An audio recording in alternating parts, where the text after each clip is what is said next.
Bienvenidos a Antagonistas, canal de ciencias del movimiento corporal humano, un espacio donde se discutirán, debatirán y expondrán todos aquellos temas relacionados con las áreas del ejercicio físico y la salud, tales como la medicina, el entrenamiento, la terapia física, la nutrición, la psicología, la educación y cualquier otra profesión afín. Todo esto abordado desde la evidencia actual y disponible, junto con la colaboración de diferentes profesionales y expertos del área a tratar, siendo la divulgación, el escepticismo y el pensamiento crítico las bases fundamentales de este canal, que sumado con un toque de humor, intentaremos brindarle un momento ameno de información objetiva. Bienvenidos, bienvenida profesora Paola, antagonista de Hola, hace, hola.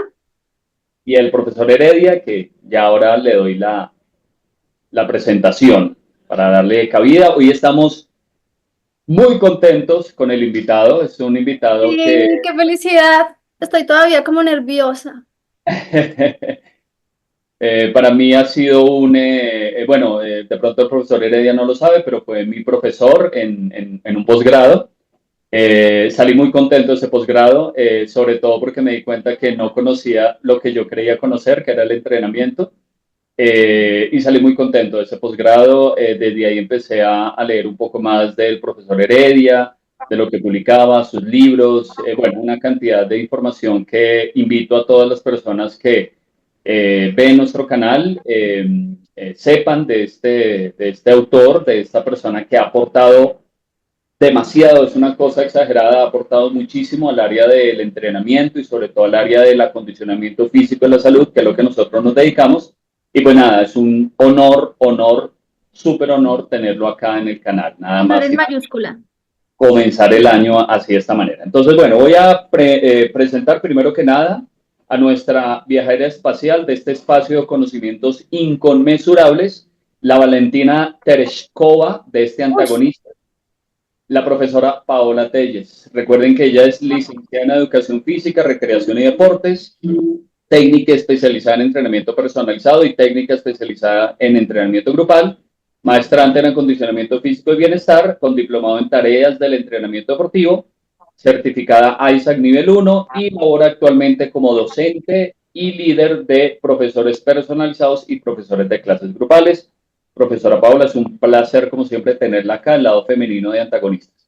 vos como siempre con esas presentaciones que me dejan anonadada. Creo que Muy bien, nadie me ha presentado mejor en esta vida. Muchas y gracias. tiempo, vamos de una vez a la presentación de nuestro gran invitado especial, el doctor Juan Ramón Heredia. Voy a hacer un pequeño currículo. Me corrige si de pronto la embarro No, bueno. algo. El doctor Heredia, doctor en Ciencias del Deporte y la Salud de la Universidad Miguel Hernández, máster en investigación en Medicina Clínica por la Facultad de Medicina de la Universidad Miguel Hernández, director del área de Ciencias de la Salud de la Universidad Alfonso X, ¿sí? El Sabio, en Madrid, profesor de las asignaturas de Teoría y Práctica de Entrenamiento, Programación del Entrenamiento, Evaluación de Rendimiento de la Facultad de Ciencias de la Actividad Física y el Deporte de la Universidad Alfonso de Rafa Nadal, School of Sport, que creo que es el buzo que lo que porta ahora en este momento. También es director del Centro de Estudios de Investigación Olímpicos de la UACS, miembro emérito de la Federación Dominicana de Medicina del Deporte y miembro de la Sociedad Española de Estudio de Obesidad. Desde hace más de 30 años ha sido preparador físico y ha colaborado en la preparación de deportistas medallistas olímpicos del mundo y europeos, así como nacionales de especialidades como judo, atletismo, tenis y fútbol. Ha publicado más de 35 artículos en revistas indexadas. Imagino que ahí habla del Journal Citation Report, del JCR y del SJR, me imagino que es el Scientific Journal Ranking, y más de 10 libros sobre ciencias del ejercicio, rendimiento deportivo y salud, profesor y ponente habitual del máster y congresos a nivel nacional e internacional, y por último, y no menos importante, colabora en el área del ejercicio físico de la Fundación Española del Corazón y del Grupo de Trabajo para la revisión de la Sociedad Española de Cardiología de la Guía Europea de Cardiología del Deporte 2020. Espero no se me haya olvidado nada, me imagino que es mucho más extenso, pero es para que se den cuenta el nivel que tenemos aquí de invitado y que no es cualquier cosa. Doctor Heredia, un placer tenerlo acá. Le damos un poco la palabra No, el placer es mío. Lo primero que ocurre es que cuando me has dicho que fui tu profesor, uno ya es consciente de que se hace mayor. Eso, tus palabras te las agradezco mucho, pero obviamente lo que me sitúa en un contexto ya de que son muchos años y me alegro de verdad enormemente que todas las personas que hemos compartido camino de una u otra manera, porque yo no creo eh, que el que yo haya sido profesor de alguno de vosotros haya supuesto que yo os haya enseñado mucho. Muchas veces yo he aprendido más de todos vosotros que vosotros de mí. Hace que se da cuenta uno que, bueno, gracias a Dios hay muchísima gente muy buena y uno siempre aspira a que los que seguís el camino pues nos vayáis superando y seáis mucho mejor que nosotros. Yo creo que en este caso lo estamos logrando. Creo que personas como vosotros pues vais a superar con mucho lo que hemos hecho pues personas que durante los últimos 30 años hemos intentado que nuestra profesión sea un poquito mejor y me alegro mucho de que vosotros seáis uno de ellos. O sea que gracias por eso y nada, yo encantado de estar aquí en ese programa que además el objetivo de lo que hacéis me gusta mucho.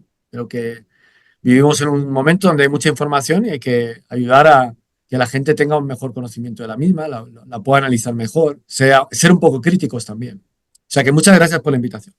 Especialmente a Paola, que ha sido muy insistente y yo encantado. Ay, no, gracias por estar acá, porque pues la verdad no pensé que lo fueras a aceptar y eso es un halago para nosotros, tenerte acá, en verdad. Yo te Bueno, agradezco, además todo el mundo piensa que yo soy un poco, eh, la gente me tiene un poco de, a veces los alumnos, miedo, otros, pero luego cuando se me conoce, la verdad es que yo vengo de un pueblecito y si sigo siendo la misma persona que era antes. Ahora estoy en Madrid, con más responsabilidad en algunas circunstancias, pero creo que todo esto es lo que realmente es importante. Al final, participar en estas cosas son lo que realmente da valor, porque estamos tratando de ayudar a las personas que lo necesitan, que son los entrenadores, los profesionales. O sea que yo todo lo que me propongáis, encantado, si está en mi mano. Muchas gracias. doctor Heredia, antes de dar inicio al tema en cuestión del día de hoy, me gustaría sí abordar un poquito la cuestión de su nuevo libro. Creo que hace poco fue publicado y ya por ahí vi que lo estaba como publicitando y demás. No, intento encontrar el título, no recuerdo bien el título. Lo tengo aquí. El único libro que tengo, lo tengo aquí delante. O sea, el mío, o sea, el mío. El tuyo lo tengo. Eh, si es un libro, yo siempre digo que el último libro que escribo va a ser el último, ¿no? Y entre otras cosas porque de los 10 libros que he escrito, prácticamente creo que hoy todos los escondería en las librerías porque los libros tienen esa cosa que a veces cuando uno estudia ve que las cosas van avanzando y evolucionando, y entonces lo que has escrito cambiaría muchas cosas. Entonces, la mayoría de las cosas que escribí en los libros anteriores las cambiaría. Este libro surgió por dos cuestiones. La primera es porque mis alumnos me pedían siempre un material que les pudiese ayudar y bueno, creo que se lo debía. Y la segunda es porque tengo un grupo de compañeros que son excepcionales, grandes profesionales, investigadores, y muchos de ellos pues tampoco habían escrito un libro y me apetecía hacerlo con ellos. Entonces surgió esa idea. Es un libro mucho más pequeño que el anterior porque lo hemos resumido mucho, lo hemos sintetizado. Es mucho más concreto, va directamente a... Es un libro que sirve de ayuda al entrenador, al estudiante, al graduado, para intentar resolverle preguntas de cómo entrenar, de cómo tomar decisiones, de cómo diseñar programas de entrenamiento. Y el último empujón lo dio el prólogo. Yo decidí que el prólogo lo hiciesen tres personas. Uno es el dueño de Tecnogym, el CEO de Tecnogym, porque Tecnogym patrocina la obra. Otro es el doctor Julio Calleja, que es un investigador de los más renombrados del mundo. Y el último, que es el que más ilusión me hacía, era un deportista que yo llevo 6 años con él, llevándole la preparación física, que es Francisco Garrigós. Fran Garrigós, los últimos 6 años ha sido campeón del mundo, 3 veces campeón de Europa, campeón de los Juegos del Mediterráneo y bronce en París en judo. Entonces es un deportista con el que llevo 6 años trabajando y tengo mucho cariño, mucho afecto, y le pedí que escribiese un prólogo y la verdad es que me ha emocionado mucho lo que ha escrito. Entonces eso ha sido todo lo que me ha llevado a publicar el libro. Y la sorpresa es que hemos hecho una primera tirada, se ha hecho una primera tirada no sé si son 2.000 ejemplares o una cosa así, y prácticamente no va a poder salir a la venta porque se agota solo con las pequeñas presentaciones que hacemos. Acabamos de venir de una de Tenerife y la verdad es que eh, el interés y la demanda ha sido espectacular y el recibimiento y entonces prácticamente es un libro que no va a salir a la venta, pero he prometido que uno lo tengo para Paola, que se lo he prometido a ella, y luego si tengo la oportunidad de ir a Colombia, que es un país al que tengo mucho cariño, he viajado mucho allí, eh, pues si tengo la oportunidad de ir, pues intentaré conseguir algunos ejemplares y poder acercarlos allí. Pero vamos, básicamente es un libro que lamentablemente a día de hoy, este año no va a poder salir casi en librerías porque se ha agotado en cuanto a solicitudes por parte de la gente que va a las presentaciones. Doctor Wow, Heredia, pero eso es increíble. Sí, sí, la verdad es que me sorprende un poco, ¿no? Porque, bueno, al final es un libro de ejercicio, no es una obra literaria. Y bueno, es muy grato que la gente quiera volver a leer. Es un libro que solo ha salido en formato papel, no tiene pretensión de salir en formato ebook, ni es un libro para leer, subrayar, escribir, para intentar analizar y la verdad es que me ha sorprendido, sí. doctor Heredia, ¿nos recuerda el nombre, el título del libro? Sí, le hemos llamado Teoría y Práctica del Entrenamiento de la Fuerza. Es un libro solo sobre entrenamiento de la fuerza. Perfecto, perfecto. Ojalá llegue por acá prontamente. Llegues pronto a Intentaremos. Colombia. Intentaremos, ojalá, ojalá. También es difícil encontrar posibilidades, ¿no? Entre que estamos con un calendario complicado y luego, pues que, bueno, hay que hablar con instituciones de Colombia que quieran, aunque yo he tenido muy buenas relaciones con distintas instituciones en Colombia, la verdad es que no es fácil a veces organizar cosas ahí y bueno, pues veremos si se da la circunstancia. Bueno, Bien. pero podemos aprovechar acá en el canal para ver si podemos encontrar esa Claro que sí. posibilidad de que el profe venga a visitarnos con su ejemplar y sería maravilloso. Yo Vamos a encantado, trabajar siempre. en eso, vamos a trabajar en eso. Yo encantado siempre. Bueno, iniciemos entonces. Vamos a enfocar el capítulo del día de hoy para obviamente aprovechar la presencia de que es nuestro invitado. Vamos a enfocarlo principalmente en algo que hoy día nos preocupa mucho a las personas que nos dedicamos al área del entrenamiento, del ejercicio físico, deportivo, acondicionamiento físico y demás, y es con respecto a la programación y prescripción del entrenamiento a la fuerza. Aquí es donde cuando le lanzamos la primera pregunta, obviamente así de manera muy general, pero intentando explicarla de la mejor manera posible, es: doctor Heredia, en cuestiones de programación y prescripción de entrenamiento a la fuerza, ¿qué tanto se avanzó el día de hoy? Bueno, yo creo que hemos avanzado muchísimo, muchísimo. Yo creo que nunca antes hemos tenido el nivel de conocimiento que tenemos actualmente. Eh, Podemos decir que ha habido un gran cambio entre 2010 y 2011 y la actualidad. Es decir, en el 2010-2011, la primera investigación que se publicó de un querido amigo, compañero de estudios, tuve el honor de compartir pupitre con él, el doctor Luis Sánchez Medina, junto a Juan José González Vadillo. Eh, Hicieron una primera publicación que cambió muchísimo el enfoque del entrenamiento de la fuerza. Yo creo que, por un lado, ha habido un gran cambio en cómo entrenar la fuerza.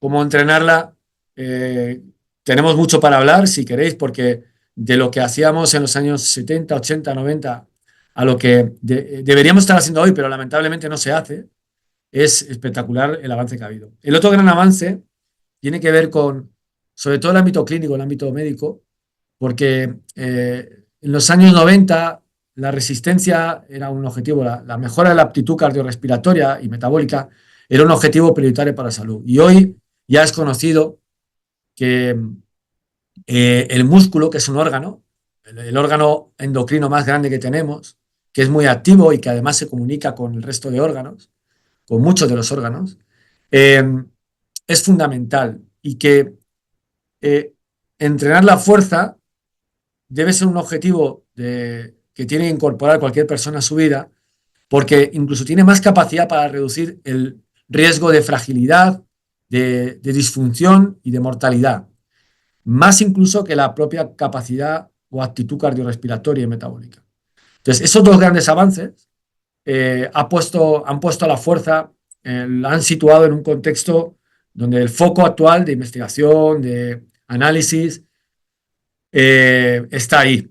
El problema para mí sigue siendo el mismo, es cómo tenemos que entrenar la fuerza, porque realmente es algo que, aunque se ha avanzado mucho, no terminamos quizás de entender bien los profesionales. Yo creo que la culpa también, parte de la responsabilidad, es de los propios docentes universitarios. Nosotros no somos capaces de acercar el máximo de rigor y conocimiento. A veces los docentes universitarios están muy lejos de la práctica, de la realidad, de, de lo que está ocurriendo en los gimnasios, en los centros de entrenamiento. A veces hay profesores universitarios y yo soy profesor universitario, pero tengo que ser también crítico primero, autocrítico con ello, que bueno, acaban la carrera y se meten directamente al laboratorio a publicar papers y ni siquiera han vivido la experiencia de estar abordando la realidad de un entrenamiento con un deportista o con un paciente o con un cliente. Entonces, hay un pequeño gap, hay un pequeño puente ahí entre ciencia, práctica, aplicación, que no estamos siendo capaces de unir, de acercar, ¿no? Y eso hace que todos los avances que se producen, que son muchos, muchísimos, o sea, eh,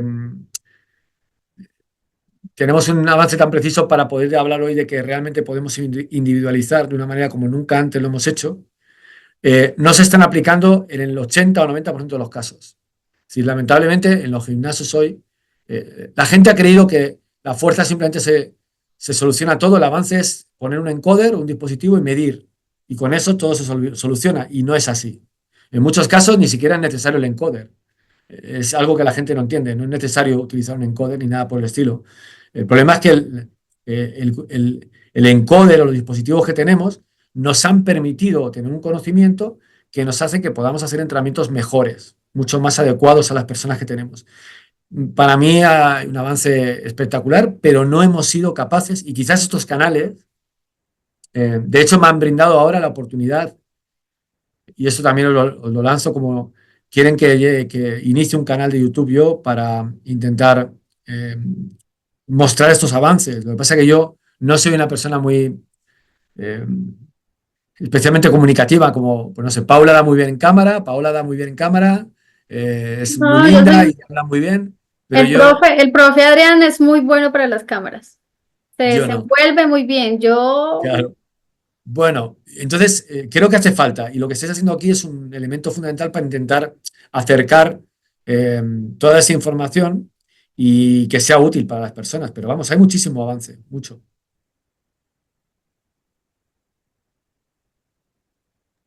profe, tu micrófono está cerrado. Se puso nervioso. Perdón, Bien. perdón. Ah, no. Profe Adrián, ya. La pregunta me quedó detrás de la imagen, pero bueno, no importa. La pregunta sí concretamente, doctor Heredia, sabemos que desde las publicaciones de Vadillo, Gorostiaga, bueno, ya ha habido un bagaje bastante grande de la investigación en el entrenamiento de la fuerza. Inclusive, no sé si soy el único, pero leer a Vadillo es un poco complejo, es bastante pesado, es bastante denso. Pero a lo que voy es, listo, sabemos que esas publicaciones vienen desde los 80, ¿no? Entonces ya viene un cambio del paradigma desde hace mucho tiempo. A hoy día, con toda esa información, ¿qué errores cree que se siguen cometiendo que sean graves, doctor Heredia? Por ahí 2 o 3 errores que usted diga, esto me parece terrible. Hay muchos, pero bueno, por resumir, lo primero, la aparición de los años 2010 de la velocidad a la hora de entrenar la fuerza. Y yo creo que es importante que la gente entienda que la velocidad no es algo, cuando una carga la movemos, cuando movemos una resistencia o vencemos una resistencia, la desplazamos, si yo esa resistencia la desplazo voluntariamente a una velocidad menor de lo que la pueda desplazar, lo que estoy haciendo simplemente es aplicarle menos fuerza de la que yo puedo aplicarle. Por lo tanto, no estoy estimulando mi fuerza al máximo, no estoy exprimiendo mi capacidad neuromuscular al máximo. O sea, cuando yo voy a un gimnasio con un press banca o una sentadilla o cualquier ejercicio y yo cojo un peso y lo muevo a una velocidad menor de la que la puedo mover, eso supone que yo no estoy aplicando toda la fuerza que tengo. Este hecho nos lleva al entrenamiento por velocidad, que es lo que Vadillo y su grupo sacaron en el año 2010-2011, que es hacer cada repetición a la máxima velocidad posible, en los ejercicios principales. La gente ha entendido mal que eso significaba entrenar por velocidad, porque el entrenamiento por velocidad no es una metodología de entrenamiento. Este para mí es el primer gran error. No es una metodología. El entrenamiento por velocidad es una herramienta que te permite saber qué estás haciendo. Entonces, una de las cosas que la gente no termina de entender, pues se llama el VBT, ¿no? Entrenamiento basado en la velocidad. Ese VBT no es una metodología, es un procedimiento, es una herramienta. Esa herramienta nos permite muchas cosas. La primera, por ejemplo, es que nunca nadie debería hacer un test de RM, ni deberíamos basarnos en RMs. ¿Por qué? Porque en primer lugar nadie ha hecho una RM verdadera nunca, ni va a saber cuál es su RM de verdad. La gente sigue obsesionada con ver su RM, saber cuál es su peso máximo. Yo estoy entrenando con un deportista olímpico que ha sido medalla de bronce y no sé cuál es su RM, no es necesario. Salvo que sea un halterófilo, no es necesario. Ninguna persona que va a un gimnasio tiene que saber cuál es su RM y mucho menos en todos los ejercicios, ¿no? En una sentadilla, en un prebanca, en curl de bíceps, en un jalón, no es necesario. La velocidad nos permite saber con mucha precisión a qué intensidad está entrenando esa persona. Eso nunca antes lo hemos sabido. Es decir, que cuando yo veo a una persona que mueva una velocidad, una carga, un peso, una carga absoluta, a una velocidad, yo puedo saber más o menos qué intensidad, por ejemplo, si yo veo a Paola que está haciendo sentadilla y yo sé que está moviendo la barra a 1 metro por segundo, está entrenando a un 60% aproximadamente. No necesito saber nada más. Está entrenando a un 60%. Claro, esto ha dado lugar a otro error, que es pensar que existen objetivos para velocidades. Es decir, que hay un perfil fuerza-velocidad y que, bueno, tendríamos que intentar entrenar en un perfil igual que entrenamos por zonas de carga antes. Este es otro error importante, porque no es necesario entrenar un perfil, ni hay un perfil óptimo, ni nada por el estilo. Simplemente tenemos que entender algo que yo creo que no terminamos de entender. Y pongo el ejemplo de Paola, si me lo permite. Paola, si yo la entrenase y yo dijese, Paola hoy va a entrenar al 60% de la sentadilla, yo le pondría un peso que sería al que mueve 1 metro por segundo. A lo mejor Paola, la semana que viene, ese mismo peso lo mueve un poquito más despacio porque ha tenido un mal día o porque ha descansado poco. Y si lo mueve más despacio, significa que ese peso, el mismo peso que entrenó, es una intensidad mayor ese día, porque Paola no está igual todos los días. Entonces yo podría bajar el peso de la barra y colocarle a 1 metro por segundo. Estaría entrenando a la misma intensidad. Eso se llama individualización. Eso hasta ahora nunca se ha hecho. O sea, no se había conseguido hasta ahora. Paola siempre entrenaría con el 60%, lo que pasa es que ajustaríamos la carga a su situación de hoy. De la misma manera, yo podría observar que si Paola va moviendo la carga cada vez más rápido, significa que Paola va mejorando. Y yo podría cambiarle la carga, no cuando diga un papel. Antes se hacían los programas de entrenamiento, por ejemplo, voy a hacer un mesociclo de 4 semanas. Y parece que en las 4 semanas era cuando Paola mejoraba. No. Paola mejora, ella, a medida que su capacidad de respuesta va provocando adaptaciones. Y cómo responde Paola es distinto que cómo responde María o cómo responde Antonia. Es decir, por lo tanto, cuando tengo que cambiar la carga yo en Paola es cuando Paola responda, no cuando diga el papel. El papel no es capaz, el modelo que utilicemos, ATR o el modelo que utilicemos, eso no es cierto nunca, no ha pasado nunca. Yo iré observando a Paola y diré, mira, mueve 1 metros por segundo, 1,05, 1,07, 1,08, 1,09. Eso significa que están mejorando un 5%, por ejemplo, ¿no? Bien, pues ahí diré, venga, te voy a cambiar el peso, Paola, porque ya, además ella me dirá, me cuesta cada vez menos hacerlo. Entonces yo sabré si ahí tengo que cambiar la carga o no. La gente no entiende que la programación ahora ya no se puede hacer una programación por mesociclos o microciclos cerrados, sino que hay que individualizar. Es decir, las cargas se deberían cambiar en función de cómo responde cada persona. ¿Por qué? Porque cada persona es distinta. Y eso hoy se ha llevado al extremo. Hoy, por ejemplo, están los entrenadores virtuales, ¿no? Donde eh, sin haber visto nunca una persona, le hacen un programa de entrenamiento. O sea, si yo no veo a Paola, aunque sea de vez en cuando, para poder ver cómo va evolucionando y cómo va cambiando, yo no puedo hacer un correcto trabajo y ajuste de la carga. Entonces, tú puedes hacer un entrenamiento virtual, eh, pero siempre y cuando de forma regular tú vayas a ver al paciente o al cliente o al deportista. Pero hacer un entrenamiento exclusivamente online, donde la gente hace su entrenamiento y tú no sabes, no tienes apenas un feedback, ni lo has visto, ni has visto si la barra la mueve más rápido, más lento, si la técnica es correcta, es un error. Todos estos son errores para mí muy gruesos en el siglo en el que estamos. Es decir, son errores muy graves, porque entrenar tiene que ser algo más riguroso que eso. Si no, al final no podemos pretender que es exercise in medicine, ¿no? El ejercicio es medicina, pero la medicina no hace esto. Entonces yo creo que tenemos que cambiar un poco el paradigma. A mí me asombra mucho lo que veo en redes muchas veces, ¿no? De entrenamientos virtuales, de cosas que se afirman. Hay mucho para hablar porque se hacen verdaderas barbaridades, ¿no? Se habla del RIR, ¿no? Se hablan de muchísimas cosas sin haber profundizado en ellas. Creo que los jóvenes de hoy, sobre todo los que vienen más jóvenes, los más jóvenes, eh, no estudian en profundidad las cosas. Se basan en ver algo muy rápido, lo digo por mis alumnos también, en ver vídeos cortos, en leer posts, blogs o cosas muy cortas, sacar el mensaje importante y no analizarlo. Y eso está dando lugar a entrenadores muy vacíos, con poco conocimiento, con poco expertise y con poco recorrido. Para mí eso es de lo más grave. Profe Pau, ¿qué te parece si le haces la siguiente pregunta? Excelente información. Ojalá repliquemos esto 1000 veces a ver si de pronto lo entienden.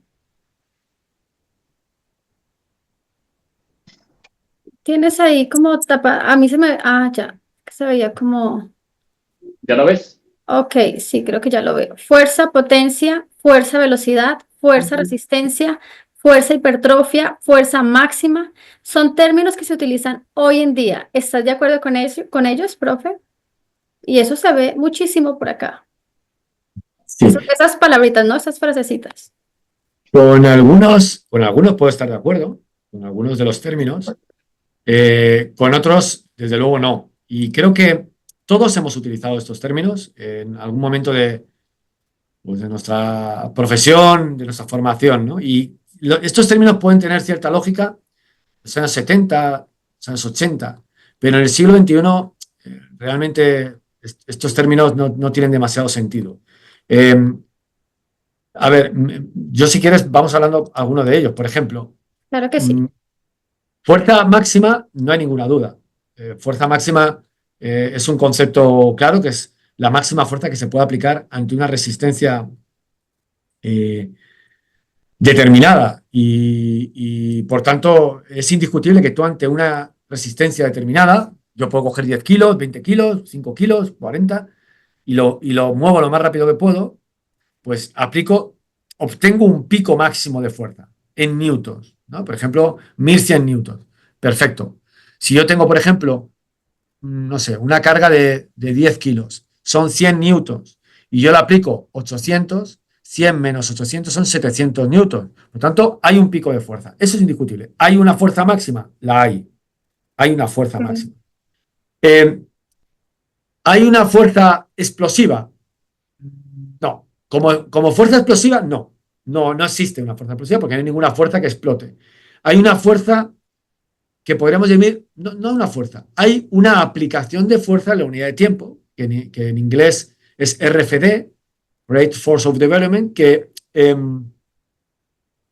que sí existe y podemos medir. Es decir, la relación entre la fuerza y el tiempo se puede medir. Por tanto, sí podríamos hablar de una fuerza explosiva. Pero, bueno, una RFD, que hoy, si lo queremos llamar fuerza explosiva, pues sería en algo del entrenamiento. Pero la fuerza explosiva, lo malo no es que no exista, sino que entendemos que la fuerza explosiva es hacer algo muy rápido. Es decir, por ejemplo, saltar vallas o hacer saltos o hacer ciertos movimientos de alta velocidad. Y eso no es fuerza explosiva. Es decir, la RFD es únicamente la aplicación de fuerza en unidad de tiempo.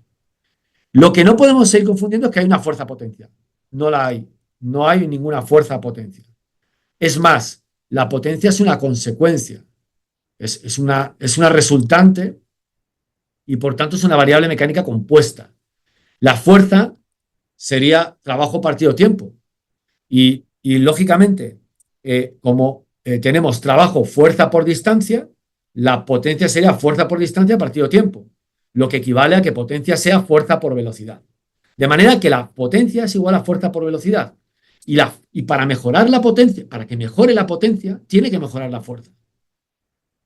O tendría que mejorar la velocidad, pero la única forma de que mejore la velocidad es que mejore la fuerza aplicada en la misma distancia. Por lo tanto, no hay un entrenamiento de potencia, ni hay un ejercicio de potencia. Lo que hay es un entrenamiento de fuerza y un entrenamiento de fuerza máxima. Y si mejora la fuerza máxima, lógicamente habrá mejorado la potencia. O sea, decir que hay un ejercicio de potencia, por ejemplo, una cargada, es un ejercicio de potencia, pero no es un ejercicio de fuerza, es una auténtica aberración. Es una auténtica aberración. El ejercicio de potencia, el ejercicio de arrancada es un ejercicio, o de cargada, es un ejercicio de fuerza. Ahora, que por las características del ejercicio, la potencia que se va a conseguir es muy alta, perfecto, pero no es un ejercicio de potencia, es un ejercicio de fuerza. Entonces, nos hacemos un poco el lío con un montón de nombres y con un montón de términos que a lo mejor en los años 70 y 80 nos servían para aclararnos un poco, pero hoy en día confunden, porque empezamos a crear ejercicios, y no solo ejercicios, ciclos de entrenamiento, ¿no? Resulta que hago un ciclo de entrenamiento de hipertrofia, que no es un tipo de fuerza tampoco la hipertrofia. Hago un ciclo de entrenamiento de hipertrofia y cuando termino lo hago de fuerza máxima. Entonces, ¿qué pasa? Que cuando entrenaba la hipertrofia, cuando entrenaba la fuerza y aumentaba la masa muscular, no aumentaba la fuerza máxima. Eso no es cierto. Y hago un ciclo de fuerza máxima y no se va a producir hipertrofia. Por supuesto que se va a producir hipertrofia. Menos, pero se va a producir. Y cuando termino la fuerza máxima, entonces hago un ciclo de potencia. Entonces, ¿qué quiere decir? Que mientras mejoraba la fuerza, no mejoraba la potencia. Pues que se lo expliquen a un físico. Que vayan a un físico y le expliquen que, mira, he mejorado la fuerza, pero no la potencia. Es imposible. Es imposible. Entonces, creo que tenemos serias carencias en los aspectos más básicos de conocimiento de la física, en la biomecánica, y esto nos está llevando a constantes errores, que, insisto, se podrían entender hace 20, 30, 40 años, pero ahora mismo, en el siglo XXI, con la inteligencia artificial, todo lo que hay, deberíamos un poquito, actualizar todos los términos y conceptos que manejamos a la hora de entrenar, porque las confusiones van alimentando errores y van creciendo, y entonces lo que estamos haciendo es básicamente crear un cuerpo de conocimiento y un área, una profesión que es muy pobre, porque no estamos consiguiendo muchos objetivos. Es decir, lamentablemente, el ejercicio físico no ha impactado demasiado o como debiera en la sociedad. No es posible que, por poner un ejemplo, estemos intentando crear ejercicios para prevenir lesiones y las lesiones hoy en los deportes sean incluso más que antes. No es posible que tengamos más facultades que nunca, más instalaciones, mejores profesionales y resulta que tengamos más problemas de salud y de obesidad que nunca. Sí, creo que la parte de nuestra responsabilidad no estamos cubriendo bien y es porque pues, seguimos utilizando modelos demasiado antiguos, con poco rigor, con poca evidencia y que no están teniendo resultados, los resultados que esperamos. Únicamente aquellos profesionales que se forman bien y que tienen una visión más amplia y que cambian algunas cuestiones, están empezando a cambiar, a tener resultados positivos a muchos niveles, pero la mayoría de lo que encontramos no es así. La mayoría de lo que vemos no es así y me muevo por muchas partes del mundo y a mí me duele mucho. Yo entreno prácticamente todos los días y voy a un gimnasio de Madrid y si me dices cómo entrena en un gimnasio de Madrid la gente hoy, al menos en el que yo voy y en la mayoría, no hay ninguna diferencia con lo que yo veía en los gimnasios en los años 90 en España. Ninguna. Y bueno, sí, una, que hay muchos más trípodes y cámaras de vídeo grabándose, ¿no? Pero no hay ninguna diferencia en lo que veo. Sigo viendo rutinas divididas por pecho, espalda, bíceps, tríceps, sigo viendo los mismos ejercicios, las mismas incorrecciones técnicas, sigo viendo lo mismo. Entonces, me da tristeza a veces eh, que yo llevo desde el año 90 trabajando en esta profesión y he visto evolucionar muy poquito. Sí, las máquinas son mucho más maravillosas, bonitas, algunas mecánicamente un poco mejor, tenemos más tecnologías, tenemos ahora box de CrossFit, tenemos un montón de cosas, ¿no? Pero realmente incluso el propio CrossFit yo considero que ha sido un paso atrás, igual que tiene cosas buenas, ha sido un paso atrás, porque realmente en cuanto a entrenamiento, el CrossFit no ha aportado nada. Es decir, yo entrenaba así cuando era joven. Yo no le llamamos EMOM ni ANRAP, pero hacíamos exactamente lo mismo. Si trepábamos y hacíamos burpees y hacíamos... Eso se hacía cuando yo era muy joven. No hemos evolucionado demasiado. Entonces, creo que eh, es triste decirlo, pero ahora mismo el ejercicio físico en el ámbito que nos ocupa la salud, el fitness, que yo pensaba en los 90 que iba a ser salud, es más un mercado que un verdadero área de salud. Es decir, hay mucho producto saliendo constantemente. Se generan muchos métodos de entrenamiento, muchos programas, nombres, programas cerrados, recetas, y creo que deberíamos centrarnos más en el profesional, que sea el profesional el que trabaja con la persona, en el entrenamiento personalizado para cada persona, no en crear cada vez más productos, que aquí en España salen métodos de entrenamiento cada día prácticamente, y, y eso yo creo que no los está llevando a ningún sitio, porque yo que me muevo en el ámbito clínico te diría que cuando tú intentas explicarle a un médico lo que hacemos, ellos saben que el ejercicio es muy bueno, pero cuando ven lo que hacemos, muchas veces yo creo que no terminan de entenderlo. Yo siempre digo que hay más entretenedores que entrenadores y que hay más gente entreteniendo que gente entrenando, ¿no? Eh, entonces, quizás hay que dar hacer un poco de reflexión, porque si no, lo que vamos a hacer es transformar esto en una industria, ¿no? Que se aleje de lo que... Esto ha pasado con el deporte también, ¿eh? O sea, tú vas al fútbol de ahora y el fútbol de ahora ya no es el que era. El fútbol de ahora manda el mercado y manda el marketing. Y en fitness yo creo que está ocurriendo lo mismo. Aquí en España está pasando una cosa muy curiosa en el mundo del fitness, que es que eh, las cadenas pequeñas están siendo absorbidas por grandes cadenas. Y está predominando el modelo low cost, es decir, gimnasios con un modelo de bajo costo, o sea, que la gente paga muy poco dinero, pero donde el servicio es casi inexistente. O sea, prácticamente tú pagas 19 euros por utilizar el gimnasio y no hay técnicos ni nadie que te asesore. Pero ese modelo es fruto del mercado que tenemos en España.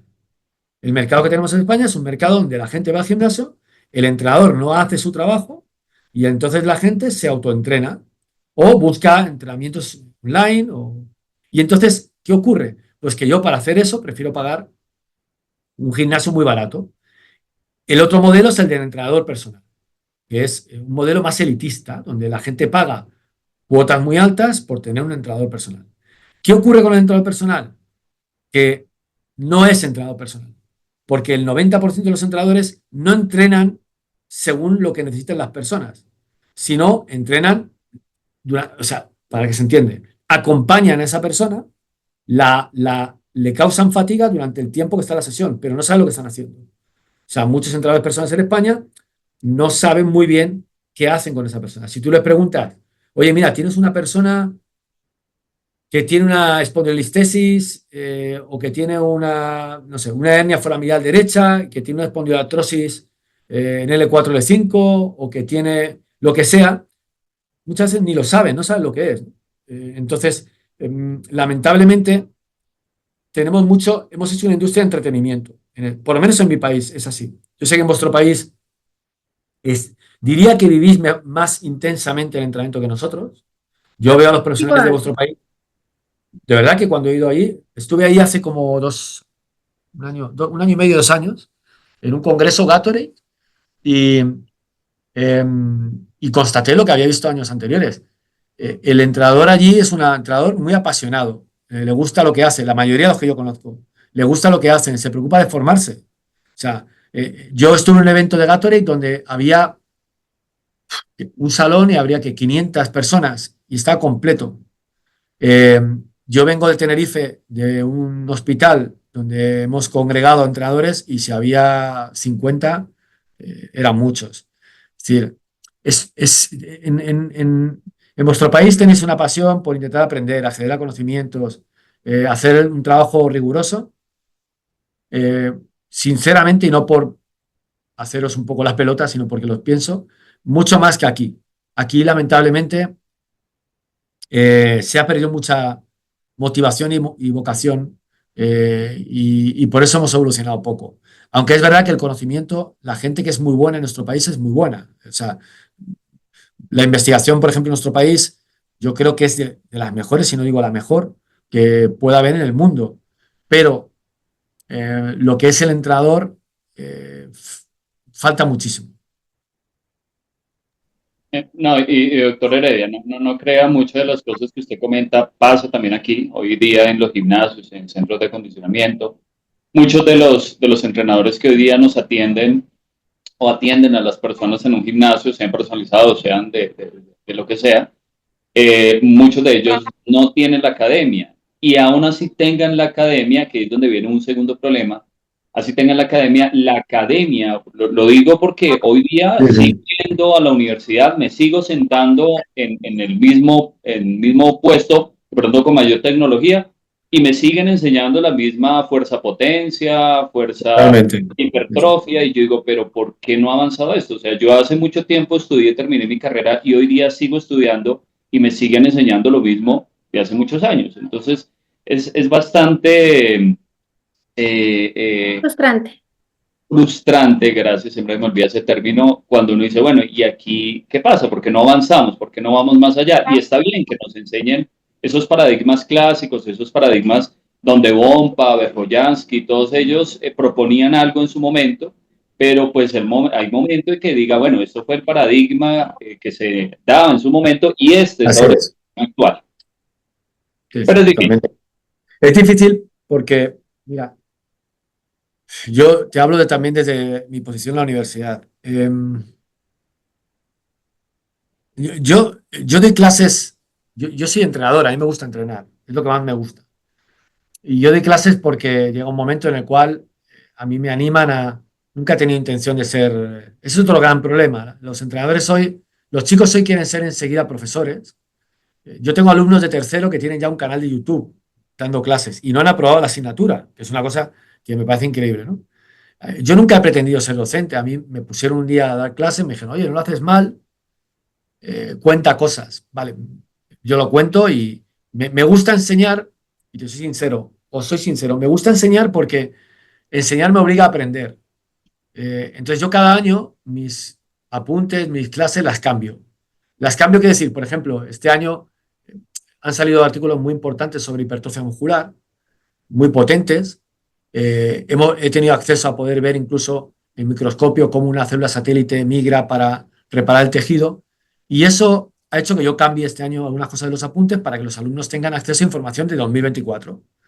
Y lo hago todos los años. El año que yo no quiera cambiar eso y vuelva a repetir todos los años lo mismo, me iré a mi casa, porque entonces ya no tengo ganas de enseñar. Entonces, creo que el problema es que muchos de los profesores que estamos en la universidad, a mí esto no me lo pagan. Es decir, a mí no me pagan todo el esfuerzo de cambiar el contenido cada año para que el alumno tenga información a 2024. Yo sé que el alumno cuando ve la diapositiva y le cuento un artículo que acaba de salir hace un mes, él lo agradece, ¿no? Pero a mí yo cobro lo mismo, cuente lo del año 2024 o lo de 1998, cobro igual. Entonces muchas veces también el problema que comentas es el docente se acomoda y no tiene vocación, no tiene ganas de enseñar. El docente se acomoda y tiene su plaza y ya está. Entonces le da igual contar lo que decía Bompa que actualizarlo y contar lo que hay últimamente en biología molecular. Le da lo mismo. Y eso es un gran problema también del sistema. Para mí el sistema tendría que garantizar que los profesores estemos actualizados. Es decir, debería haber, igual que tú que tienes un centro, intentas que tus técnicos, o Paola que está en un centro y dirige un centro a profesionales, sus técnicos tengan una actualización, que tengan un... Pues en la universidad debería garantizarse que el profesor está actualizando sus contenidos y si no, tiene que ser de alguna manera, bueno, llamado a la atención, llamado al orden, porque no actualiza ese contenido, ¿no? Porque si no, el problema es que, claro, aquí en España hay 70 facultades y depende de dónde estudies, pues tienes la suerte de aprender más o de aprender menos, pero el título es el mismo. Y es un gran problema. El otro, sigo insistiendo, es que la universidad no ha sido capaz todavía de recoger lo que demanda la sociedad. Por ejemplo, nosotros, hay universidades aquí en España donde la asignatura de entrenamiento la ven en 3 meses. Es imposible ver entrenamiento en 3 meses. En mi universidad es una asignatura anual y todavía se nos queda corta. Entonces, tenemos que intentar reestructurar los planes de estudio para que, por ejemplo, si Paola coordina un grupo de técnicos, sabe que tiene una necesidad con esos técnicos. Tienen que saber, por ejemplo, tienen que saber dar una clase con soporte musical, tienen que saber, pues eso debe darse en la universidad. O sea, hay que intentar que la universidad cubra lo que demanda la sociedad en cuanto a nuestro área y no al revés. Si posiblemente, pues muchos contenidos que hay en la universidad, pues bueno, aunque puedan ser útiles, quitan demasiado tiempo, podrían reducirse, y quitan demasiado tiempo respecto a cuestiones que son más importantes. Entonces, hay un mal endémico ahí, que yo creo que esto sí que pasa en la mayoría de los lugares del mundo. En otros, bueno, en ciertos lugares no, porque fijaos que hay países en Europa donde durante 3 años solo das cuestiones de anatomía, fisiología, biomecánica, entrenamiento, y luego te especializas en 2 años. Para mí ese modelo tiene mucho sentido. Es decir, tú adquieres las bases y cuando tienes las bases, dices, ¿a qué quieres dedicarte? ¿Quieres dedicarte al deporte de rendimiento? ¿Quieres dedicarte a la salud? ¿Quieres dedicarte a...? eh, Tiene sentido. Pero creo que los modelos que tenemos son muy, muy generalistas, muy pobres y muchas veces los profesionales que estáis trabajando con equipos, notáis que os llegan graduados o licenciados que están muy carentes de conocimiento o de recursos. Y eso la universidad debería cambiarlo. Es Creo mi que esas punto de son vista. todas las universidades, porque no conozco la primera o todas las que hemos visitado, siempre se quedaron en el tiempo porque no Sí. actualizan. Eso es en todos acá en Colombia es con decirte que el que entrena ya se cree entrenador. Entonces vos te imaginarás de ahí para adelante cómo es. Sí, sí. Muy difícil.